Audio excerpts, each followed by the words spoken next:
Live from the Talking Joe studios. It's Talking Joe.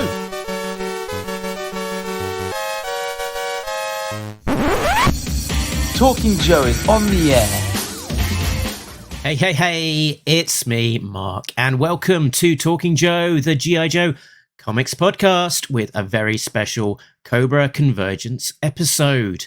Now, today we are looking what I am calling Larry Hama's best G.I. Joe comic that you have never heard of. It is Spyhunter and Paperboy, which came out in May 2021. Now, joining me to discuss this comic, as always, it's a real American Tim. I really want to talk Joe with you. It's a real American Tim. American Tim. Ooh, that was rough. Backwards driving out of the weapons van onto the speeding highway. I'll pretend I got that. Tim, how are you? I am well. Cannot wait to talk about this miniseries. So, Tim, shall we switch to avatar form for the rest now that we've shown our faces and proven that we exist? How's that sound? Sure. Engaged. Okay, Tim. So today we've been wanting to talk this with you for ages, and the loose theme of Cobra Convergence 7 is spies. So I thought, what better thing to talk about than Spy Hunter and Paperboy? Yes, we can leave to other people, to other G.I. Joe internet speakers and thinkers to examine spy troops or the Cobra series at IDW with its spotlight on Chuckles, a spy, and we can go right for the meat. As you say, the best Larry Hama G.I. Joe comic you have never read. Which is called Spy Hunter and Paperboy.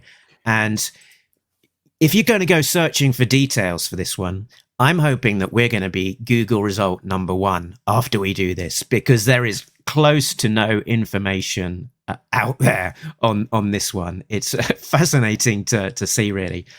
It came out May 2021, 6 issues. They all dropped all on the same day from DC at $3.99 each.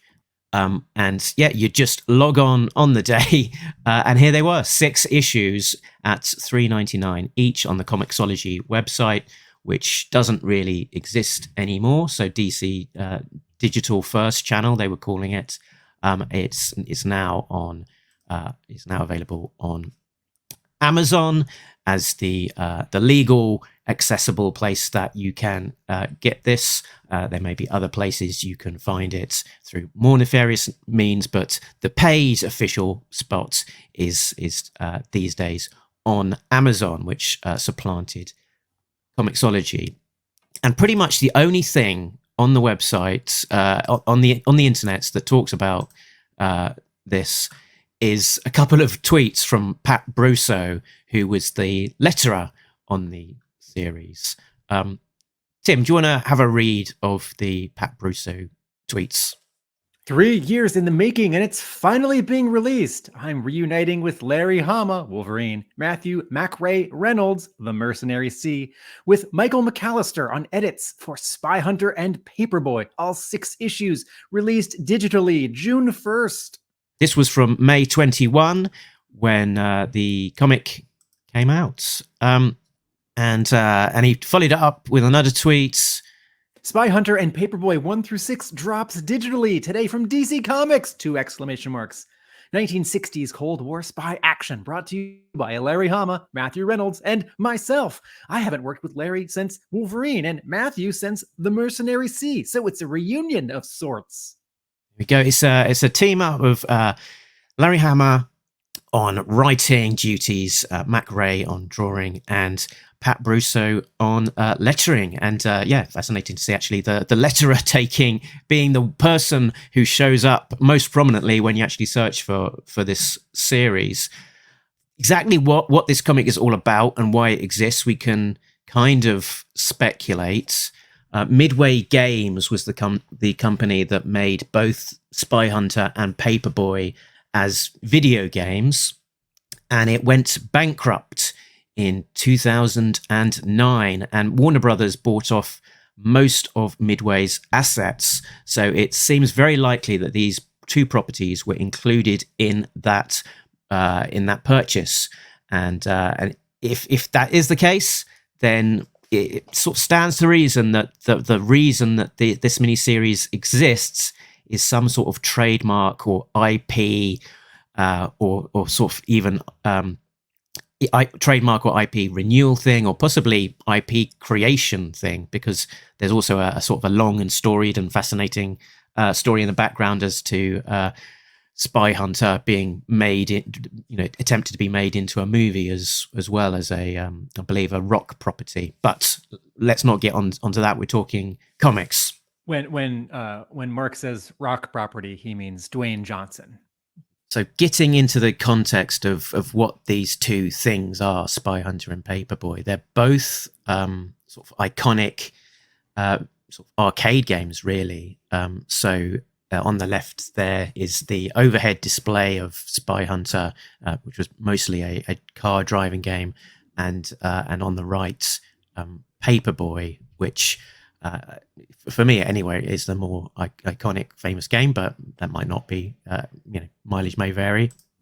And that was sort of this isometric. Is it an isometric display? Would you call it?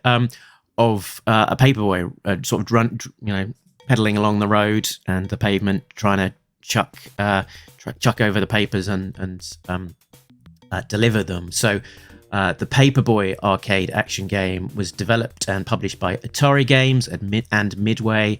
It was released in 1985. The player takes the role of a paperboy who delivers a fictional newspaper called The Daily Sun along a suburban street on his bicycle. The game was ported to many home video systems from 1986. Tim, have you got any fond memories of playing Paperboy? Yeah, I had access to a couple video arcades as a kid, and I grew up in the 80s. And we would go to our local shopping mall every week on Wednesdays, and after dinner my mom would give my brother and I a couple quarters, and there was an arcade there. Additionally, in the summer we'd go to the beach for a week or two, and there were many arcades at the beach. And Paperboy was one of my favorite games and continues to be when, now in my 40s, I make it to an arcade that has a couple old games, or an arcade that specializes in old games. If they have Paperboy, I am immediately excited and like humming to myself the music. I can't wait to get my hands on the handlebars, which have a really particular feel because of the bicycle handle grip of the yoke. So instead of a joystick like in Pac-Man, or a steering wheel like in normal car games, you have something more like the original Star Wars arcade video game, where you can wag the handles forward and back and also turn it. And then there's a button where your fingers wrap past the handlebars to launch papers. And I love this game. I still love this game. I want to play this game every chance I get if I happen to have our video games in front of me. And I think I played it most recently a year ago. My wife and I were in Seattle visiting a friend, and we went to the Fantagraphics bookstore, right? Fantagraphics is a publisher, but it also has a bookstore. And down the street was a sort of bar with some video games. And Paperboy is great. It's also very hard because you are standing and interacting with the handlebars, the quote steering wheel, sort of straight, but you're looking at this isometric angle. So there's this sort of parallax that goes on in your brain where you see the sprite on screen going straight, and